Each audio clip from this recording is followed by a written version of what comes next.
சரி, உங்களை பெரும்பாலான படங்களில் கூப்பிடும் போதே கொஞ்சம் வில்லனிக்கான ஒரு ரோல், கொஞ்சம் இவரை பார்த்தாலும் இவர் கண்டிப்பாக ஏதாவது கெட்டது பண்ணியிருப்பாருப்பா பாருங்களேன்ற மாதிரி ஒரு உங்களுக்கு எப்பாச்சும் ஒரு சலிப்பு ஏற்படுத்தியிருக்கு? நம்ம முகத்தை வச்சே இல்லை ஃபஸ்ட்டு பண்ண அந்த ராட்சசன் அந்த கேரக்டர் பயங்கரமாக ஸ்டாம்ப் ஆகிடுச்சு, அதனால உங்களை கூப்பிடும் போதே அப்படி தான் கூப்பிட்றாங்களே, நல்ல ஒரு கெட்டவன் கூப்பிடுங்க வினோத் அவரை கூப்பிடுங்கன்ற மாதிரி ஆயிடுச்சு. இல்லை, வில்லனா பண்ணுறது எனக்கு ரொம்ப பிடிக்கும். ஆனால் அதில் இந்த ராட்சசனுடைய டைப் காஸ்ட் பண்ணுறது எனக்கு பிடிக்கல.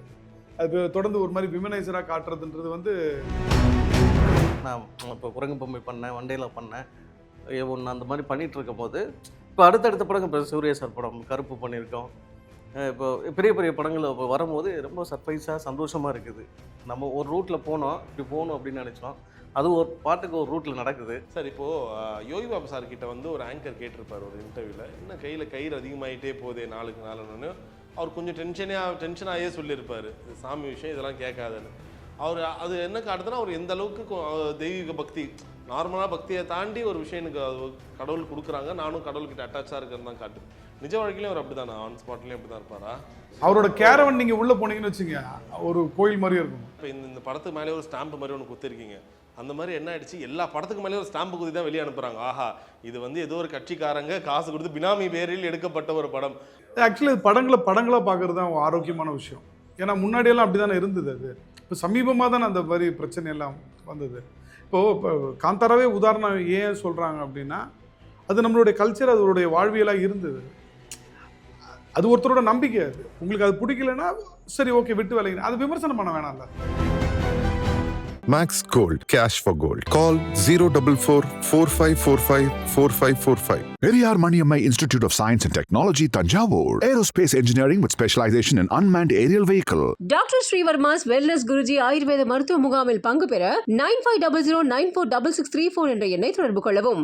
And yes, வணக்கம் Galatta viewers, very happy and glad to be with the team of Sannidhanam. Yes, வணக்கம். ஒரு மென்ஸ் ஹாஸ்டலுக்குள்ளே பூந்த ஒரு ஃபீல் வருது கிட்டத்தட்ட. அண்ட் கல்கி சார், ஸோ சொல்லுங்கள், ஏன்னா நிறைய படங்கள் நீங்கள் தொடர்ந்து பண்ணிகிட்ருக்கீங்க. உங்களுடைய முகநூல் பதிவெல்லாம் நான் வந்து நிறைய நேரங்களில் தொடர்ந்து பார்த்துட்டு இருந்தேன். ஸோ அப்படி பார்க்கும்போது ரொம்ப ஆரம்பகட்ட காலத்தில் நீங்கள் எப்படி என்ன முயற்சி பண்ணீங்க, என்னென்ன விஷயங்கள், அது எல்லாமே நான் அப்பப்போ ஃபாலோ பண்ணது உண்டு. ஸோ அப்படி பார்க்கும்போது உங்களுக்கு எப்படி இருக்குது இந்த ஒரு வாய்ப்புகள்? ஏன்னா இப்போ அண்ணங்கிட்ட கேட்ட மாதிரி தான், இப்போ சில பேருக்கு வந்து பெரிய படம் சின்ன படம்னு அந்த மாதிரி இருக்கும், சில பேருக்கு படம் கிடச்சா போதுன்ற மாதிரி இருக்கும். உங்களுக்கு என்ன மாதிரியான ஒரு சூழல் இப்போ இந்த சினிமா கடைசி ஒரு 5 வருஷம் உங்களை மாற்றிருக்கு ஒரு பர்சனாக? இல்லை, அதுதான் நம்ம வந்து இப்போ வந்து நடிக்கணும்னு நான் வந்து ஃபஸ்ட்டு அசிஸ்டன்ட் டைரக்டராக ஒர்க் பண்ணேன். அதுக்கப்புறம் வந்து அந்த படத்தில் நடித்தாக்கில் அப்படியே நடிகனா அது அப்படியே வர்றதை பண்ணிகிட்டே இருக்கோம். சர்ப்ரைஸாக தான் இருக்குது. இப்போ வர படங்கள்லாம் வந்து எனக்கு வந்து நான் இப்போ குரங்கு பொம்மை பண்ணேன், வண்டையில் பண்ணேன், ஒன்று அந்த மாதிரி பண்ணிகிட்டு இருக்கும் போது இப்போ அடுத்தடுத்த படம் இப்போ சூர்யா சார் படம் கருப்பு பண்ணியிருக்கோம். இப்போ பெரிய பெரிய படங்கள் இப்போ வரும்போது ரொம்ப சர்ப்ரைஸாக சந்தோஷமாக இருக்குது. நம்ம ஒரு ரூட்டில் போனோம், இப்படி போகணும் அப்படின்னு நினச்சோம், அது ஒரு பாட்டுக்கு ஒரு ரூட்டில் நடக்குது. அது ரொம்ப சந்தோஷமாக தான் இருக்குது. ஹீரோவாக பண்ணுற நீங்கள் வேறு கேள்விப்பட்டோம். ஹீரோவாக அந்த வந்து சார் சொல்லக்கூடாது அப்படிலாம் இல்லை. இப்போதைக்கு காமெடியன்னா வர கேரக்டர் ஆர்டிஸ்டாக தான் நடிச்சிட்ருக்கேன். ஆனால் 2 சும்மா சொல்கிறாங்க, அதுக்கெலாம் நம்ம இப்போலாம் ஹீரோவை நடிக்கணும்லாம் அது கிடையாது. வர்ற வந்து கேரக்டர் ஆர்டிஸ்டாகவும் காமெடியனாகவும் நடிக்கணும் தான் இப்போதைக்கு அதில் அச்சீவ் பண்ணுவோம் ஃபஸ்ட்டு. அண்ட் வினோத் சார் சொல்லுங்கள், ஏன்னா பொதுவாக உங்களோட நேர்காணலில் கடைசியாக நம்ம ஒரு இன்டர்வியூ பண்ணியிருந்தோம். அப்போது எனக்கு அதை முடிச்சுட்டு வந்து என்னென்னா, பயங்கர ஒரு இன்டெலெக்சுவலான ஆளாக இருக்கிறாரு, ஆனால் இவருக்கு சில விஷயங்கள் கரெக்டாக அமைஞ்சா இன்னும் நல்லா இருக்கணும்ன்ற மாதிரி இருக்கும். சில நேரங்களில் நம்ம இன்டெலெக்சுவலாக இருக்கிறது கொஞ்சம் பிரச்சனை தானோ? இல்லை, அப்படி கிடையாது. இன்டெலெக்சுவலாக இருக்கிறதுன்றது கிடையாது. சில விஷயம் நம்ம வந்து கேட்கும்போது சில பேருக்கு அது பிடிக்காது. சில பேருக்கு சில டீட்டெயில்ஸாக கேட்கும்போது நம்மளோட இவருக்கு தெரியுதுன்னு சொல்லிட்டு யாராச்சும் உங்களை ஆஃப் பண்ணியிருக்காங்களா? இல்லை, அந்த மாதிரி எல்லாம் நடக்கிறது இல்லை. மேபி பின்னாடி வேணால் அந்த மாதிரி நடந்திருக்கலாம். எனக்கு ஃபேஸ் டு ஃபேஸ் அந்த மாதிரி நடந்ததில்லை. அவங்களுக்கு இப்போ ஒரு ப்ராஜெக்டில் நம்ம நடிக்கணும் அப்படின்னா அதோட டீட்டெயிலிங் கேட்டு நம்ம வைடாக பண்ணி கொடுக்குறது, அந்த ப்ராஜெக்ட்டுக்கு அது ஃபேவராக தான் நம்ம பண்ணுறோமே தவிர அந்த பவுண்டரி விட்டு நம்ம வெளியே போகிறதில்ல. அப்படி தான் நடக்குதே தவிர மற்றபடி வேறு எதுவும் பிரச்சனை இருக்கிற மாதிரி எனக்கு தெரியல. சரி, உங்களை பெரும்பாலான படங்களில் கூப்பிடும் போதே கொஞ்சம் வில்லனிக்கான ஒரு ரோல், கொஞ்சம் இவரை பார்த்தாலும் இவர் கண்டிப்பாக ஏதாவது கெட்டது பண்ணியிருப்பாருப்பா பாருங்களேன்ற மாதிரி ஒரு உங்களுக்கு எப்பாச்சும் ஒரு சலிப்பு ஏற்படுத்தியிருக்கு? நம்ம முகத்தை வச்சே இல்லை ஃபஸ்ட்டு பண்ண அந்த ராட்சசன் அந்த கேரக்டர் பயங்கரமாக ஸ்டாம்ப் ஆகிடுச்சு, அதனால் உங்களை கூப்பிடும் போதே அப்படி தான் கூப்பிட்றாங்களே, நல்ல ஒரு கெட்டவன் கூப்பிடுங்க வினோத் அவரை கூப்பிடுங்கன்ற மாதிரி ஆகிடுச்சு. இல்லை, வில்லனாக பண்ணுறது எனக்கு ரொம்ப பிடிக்கும். ஆனால் அதில் இந்த ராட்சசனுடைய டைப் காஸ்ட் பண்ணுறது எனக்கு பிடிக்கல. அது தொடர்ந்து ஒரு மாதிரி விமனைசராக காட்டுறதுன்றது வந்து அது கிட்டத்தட்ட ஒரு 10-11 படம் நான் அவாய்ட் பண்ணியிருக்கிறேன். அதை ஏன்னா இதே அதர் லாங்குவேஜில் நான் படம் பண்ணுறேன், ஆனால் அதில் எந்த இடத்துலையும் என்னை விமனைசராக கூப்பிட்டதே கிடையாது. அதில் நெகட்டிவும் பண்ணுறேன், அதில் பாசிட்டிவான ரோலும் பண்ணிகிட்டு இருக்கேன். ஆனால் இங்கே சம்டைம்ஸ் அது கூப்பிட வேண்டிய சூழ்நிலையில் இருக்குன்றதுனால கூப்பிட்றாங்க. நான் அதை அவாய்ட் பண்ணிட்டு தான் இருக்கிறேன் நான். மற்றபடி எனக்கு வில்லனா பண்ணுறதுல எனக்கு சந்தோஷம் தான். ஓகே ஓகே சூப்பர் தம்பி, வணக்கம்ப்பா. நீ தான் காலையில் தான் பயங்கர ஆர்வமாக இருக்கீங்க. இதில் வந்துன்னு வேற சொல்கிறா சார், ஆனால் 10 நிமிஷத்தில் முடிச்சுங்கண்ணே, தூக்கம் வருது, கொட்டாய் வருது, இப்படி வேற சொல்கிறீங்க. ஃப்யூச்சரில் ஹீரோ ஆகிடுவியா? கண்டிப்பாக ஆகிடுவேன். கதை எழுதுறாரு, வரைகிறாரு, என்னென்னவோ பண்ணுறாரு. சரி, இப்போ இந்த படத்துல நீங்கள் தான் யோகி பாபு சாரோட சின்ன வயசு இதுவாக பண்ணியிருக்கீங்கன்னு சொல்லியிருக்காங்க. ஸோ யோகி பாபு சாரோட பாடி லாங்குவேஜ் அதெல்லாம் பார்த்து நிறைய கற்றுக்கிட்டீங்களா இதுக்காக? வயிறு முடி போதும். அப்படியா? ஆமாம். சரி, அவரோட ரொம்ப சிக்னேச்சராக டைரக்டர் உங்ககிட்ட சொல்லி கொடுத்துருப்பாங்கல்ல, நீ இப்படி தாண்டா இருக்கணும், பெருசானா அப்போ தானே மேட்ச் ஆகணும், இன்னும் 2 விஷயம் சிக்னேச்சராக அப்படியே யோகி பாபு சார் பார்த்து நீ பண்ணது, இல்லை அவரோட பாடி லாங்குவேஜில் கற்றுக்கிட்டது? நீ அவரை மாதிரி நல்லா காமெடி பண்ணோண்டா, அப்புறம் வந்து கையில் நல்லா மந்திரிச்ச கையில் கட்டிக்கோ அப்படிலாம் சொல்லுவாங்க சில பேர். அப்புறம் வந்து முக்கியமாக நல்லா முடி வளர்த்துக்கோ. விக்கு வச்சாங்களா இல்லை முடி வளர்த்தியா? வளர்த்துங்க. அதே மாதிரியா? என் முடி தான். அப்படியா? எவ்வளோ நாளாக வளர்த்தீங்க? ஸ்கூல்லலாம் தான் சொல்லியா முடி நிறைய வளர்த்தா? நான் ஷூட்டிங் போகிறதுனால அவங்களே விட்டுட்டாங்க. அப்படியா? சரி, ஏதாச்சும் ஒரு 2 பாடி லாங்குவேஜ் எங்களுக்கு. நாங்கள் வந்து டைலாக்லாம் பேசக்கூடாது, பாடி லாங்குவேஜில் கண்டுபிடிக்கணும். 3ஆவது ரமேஷ் அண்ணன் தான் ஜட்ஜி இப்போ. சரி, இப்படி பார்த்தா பயந்துரும் போல, ஐயோ அடிப்பார் போலியே. ஆமாம், டைலாக்காக சொல்லக்கூடாது, எங்களுக்கு பாடி லாங்குவேஜாக பேசி எங்களை நம்ப வைக்கணும். ஓகே, யோகி பாபு சின்ன அவர் வயசுல எல்லாமே பண்ணுவார். அதான் என்ன. சரி, இப்போ இன்டர்வியூவில் உட்காந்துட்டு இருக்காரு, நான் கேள்வியாக கேட்குறேன், எப்படி பதில் சொல்லியிருப்பாரு, இல்லை பாடி லாங்குவேஜ் அவர் பண்ணியிருப்பாரு? வந்து காமெடி பண்ணியிருப்பாரு, இப்படி சாஞ்சுப்பாரு, இப்படி சொல்லுவார், கலாய்ப்பாரு. சரி, இப்போ நீ யோகி பாபு சாராகவே மாறிடு, நான் கேட்குறேன்னு வைய. சார், யோகி பாபு சார் வணக்கம், நிறைய படங்கள் பண்ணிட்டு இருக்கீங்க, இன்டர்வியூ கொடுக்கலாம் நேரம் இருக்கா? ஆடியோ லான்ச்லேயே உங்களை பார்க்க முடியலையே எங்கேயும்? ஆமாடா, என்னடா பண்ணுறது அப்படின்னுவாரு.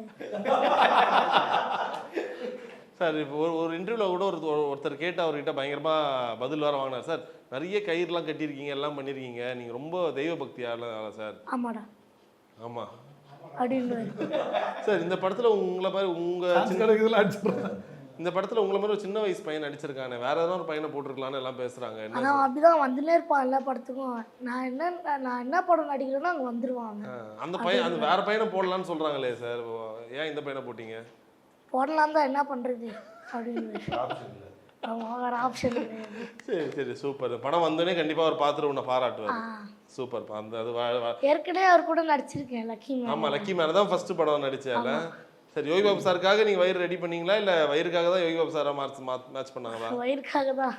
அவருக்காக ரெடி பண்ண வயிறு? ஆமாம், நான் ஏற்கனவே அப்படிதான் வச்சிருந்தேன், அப்புறம் கூப்பிட்டாங்க என்ன. அதே ஒரு ப்ளஸ் பாயிண்டாக போயிடுச்சு. சூப்பர் சூப்பர்ப்பா. அண்ட் ஹலோ சார், வணக்கம். ஸோ எப்பயுமே சொல்லுவாங்களே, உங்கள் முகத்தை பார்த்தா ரொம்ப ஒரு கலையான ஒரு தெய்வீக முகமாக இருக்கீங்க.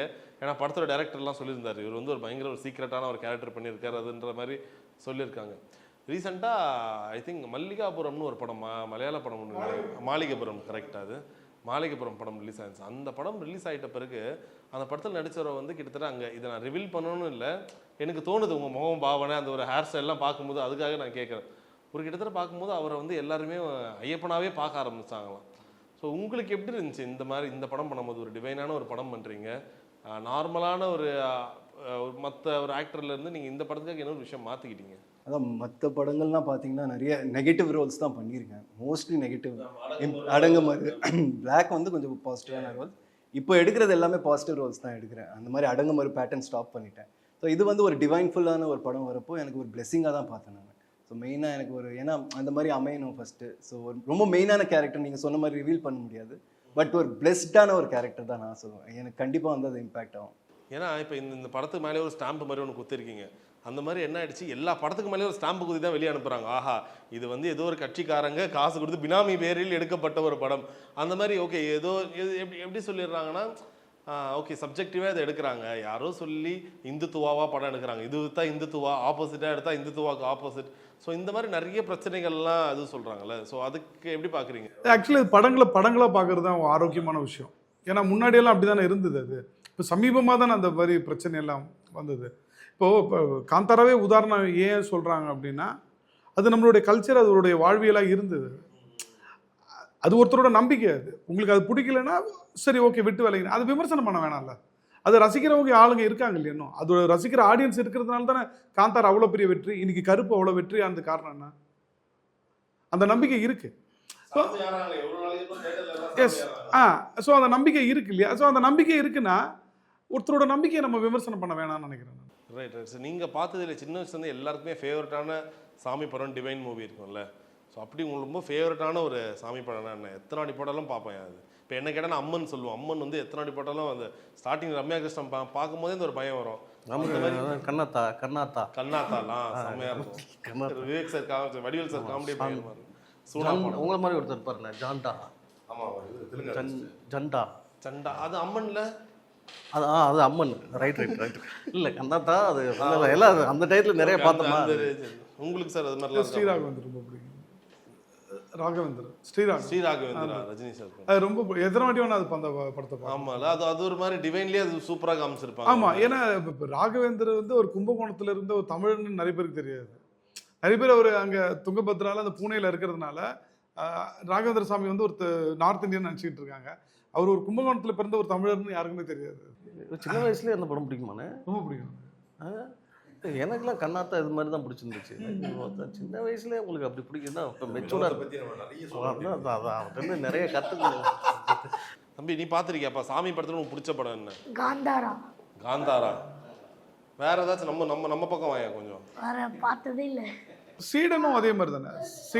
சீடனோட ஒரிஜினல் வெர்ஷன் மலையாளத்தில் நந்தன் சொல்லிட்டு இருக்கு. பிருத்திவிராஜோடைய ஃபர்ஸ்ட் படம். உங்களுக்கு நீங்கள் தான் ஃபர்ஸ்ட் சொல்லுங்க. நான் வந்து லார்ட் சிவா பற்றி வந்த படங்கள் எல்லாமே பிடிச்சி நானே ஒரு படம் பண்ணியிருக்கேன், கண்ணப்பர்னு சொல்லிட்டு.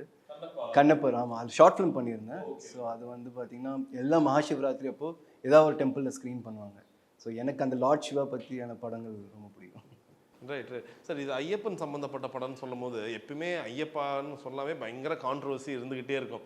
பெண்கள் உள்ளே போகலாமா வேண்டாமா, அது அப்பத்துலேருந்து அந்த ஒரு கோயிலுக்கும் எந்த அளவுக்கு பக்தி விஷயம் பற்றி நிறைய பேசுவாங்களோ அதே நேரத்தில் கான்ட்ரவர்சியை பற்றியும் பேசிக்கிட்டே இருப்பாங்க.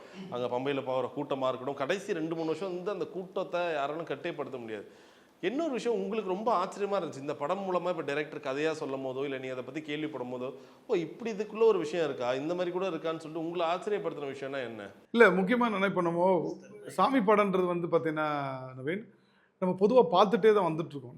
நமக்கு சாமி படமாக நம்ம பார்க்கல. இப்போ திருவிளையாடலாம் அது சாமி படம்னு நினைக்கிறீங்களான்னு நினைக்கிறீங்க? திருவிளையாடல் கொஞ்சம் சாமி அந்த கதைகள் நம்ம சொல்லப்பட்ட கதைகளை திருவிளையாடல் ஆகட்டும், சரஸ்வதி சபதம் ஆகட்டும், நமக்கு அந்த படம் பார்த்து ப்ராக்டிஸ் ஆனவங்க தான். நம்ம இடையில தான் நமக்கு ஒரு சின்ன பிரேக் இருந்தது. அந்த பிரேக்கோட இடையில தான் இந்த காந்தாரா மாதிரி படங்கள் வரும்போது நமக்கு திருப்பியும் அது பார்க்கறதுன்ற ஒரு ஆவல். ஸோ சன்னிதானமும் பார்த்தீங்கன்னா இதில் அந்த மாதிரி வரும்போது இதில் ஆச்சரியம் கடந்தோட ஓகே, இது திரும்பவும் இந்த படத்தில் வந்து படங்கள் இந்த மாதிரி படங்கள் வர ஆரம்பிச்சிருக்குன்ற ஒரு சந்தோஷம் தான், வேற ஒன்றும். ஸோ உங்களை யாராச்சும் சபரிமலைக்கு மாலை போட்டிருக்கீங்களா? அப்படியா? எல்லாரும் நான் போனேன், இனிமேல் பிளான் பண்ணிட்டு இருக்கேன் இந்த வருஷம். நீங்கள் போட்டது இல்லையா சார்? இல்லை சார், நான் பெருசாக போட்டதில்லை. பெருசாக போட்டதில்ல, சிறுசாவது போட்டிருக்கீங்களா? போட்டதே இல்லை. ஸ்டேஜில் போடுற மாலையோட சரி. நான் மாலை போட்டது வந்து நான் ஒரு படத்துக்காக மாலை போட்டது. ஸோ அது வேற ஒரு படம், பம்பர்னு ஒரு படம். அந்த படத்துக்கு வந்து ஒரு 3 நாளைக்கு முன்னாடி மாலை போட்டு அங்கே கோவில்லே வச்சு ஷூட் பண்ணாங்க. அந்த ஐயப்பன் கோயிலே அந்த 18 படியை வந்து திரும்ப ஏற விட்டு ஆமாம் 18 படி திரும்ப ஏற விட்டு கோவில் பக்கத்தில் வச்சு அங்கேயே ஷூட் பண்ணாங்க. ஆமாம்மா, இதே இந்த படத்தோட மேனேஜர் தான், அங்கே கேரளா மேனேஜரு. ஸோ அவர் தான் அங்கே பர்மிஷன் வாங்கி கொடுத்தாங்க. இந்த படத்தில் ஒரு டிஓபி இருக்கார் இல்லையா, அவர் அந்த படத்துக்கும் டிஓபி. ஸோ அதனால் வந்து அங்கே வந்து அந்த பாக்கியம் கிடைச்சிது.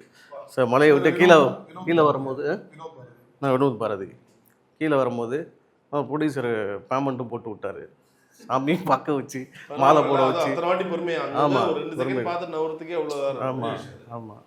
ஸோ கீழே வரும்போது பேமெண்ட்டும் பார்த்து இது பெரிய இதுண்ணே, அது கிடைக்கல. நீங்கள் விஜய் கூட நடித்தோம்னு 2 பேரும் வந்து சிஎம் கூட நடித்தோம்னு போட்டு வெறுப்பேற்றிக்கிட்டு இருக்காங்க. அதனால் வந்து உங்களை நான் வெறுப்பேற்றுவேன். இப்போ சிஎம் கூட நடிச்சிருக்காங்க 2 பேரும், நமக்கு அந்த பாக்கியம் கிடைக்கல. பட் ஐயப்பன் மலையில் போயிட்டு ஒரு 18 படி திரும்ப நம்ம ஏற வச்சு நம்ம அந்த பாக்கியம் நமக்கு கிடைச்சிருக்குல்ல. இப்போ விரதம் இருந்தீங்களா? நீங்கள் விரதம் இருந்தேண்ணே, ஒரு 3 நாள் இருந்தேன். உங்களுக்கு நீங்கள் ஏதாச்சும் இது இருந்தீங்களா, விரதமோ ரெஸ்ட்ரிக்ஷனோட இருந்தீங்களா?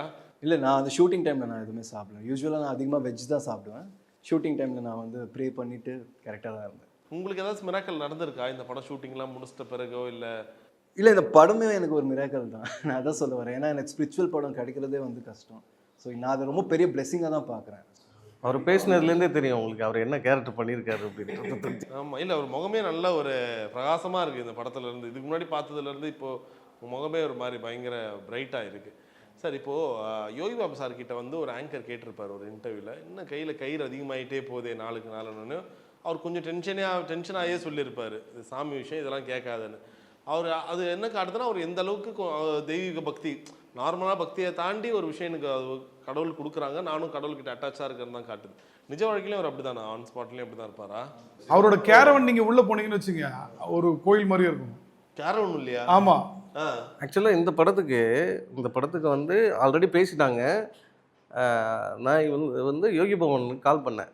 ஏன்னா எப்போதுமே அவர் வந்து அந்த எங்கே ஷூட்டிங் நடக்குதோ அங்கே எந்தெந்த கோவில் இருக்கோ அங்கெல்லாம் போயிடுவார். ஸோ அதனால் நானும் போகிற பழக்கம் அவர் கூட சேர்ந்து. அதனால் ஃபோன் பண்ணி, நான் எங்கே இருக்கீங்க அப்படின்னு கேட்டாங்க. இந்த மாதிரி பொள்ளாச்சியில் இருக்க தம்பி, ஒரு ஷூட்டிங்கில் இருக்கேன், ஃப்ரீயாக இருந்தால் வாடா அப்படின்னா நான் கிளம்பி போனேன். அதுக்கப்புறம் தான் இந்த ஷூட்டிங். அங்கே போனாக்கில் அங்கேயே நடிச்சுட்டு அப்புறம் பழனிலாம் போயிட்டு சுற்றி வர.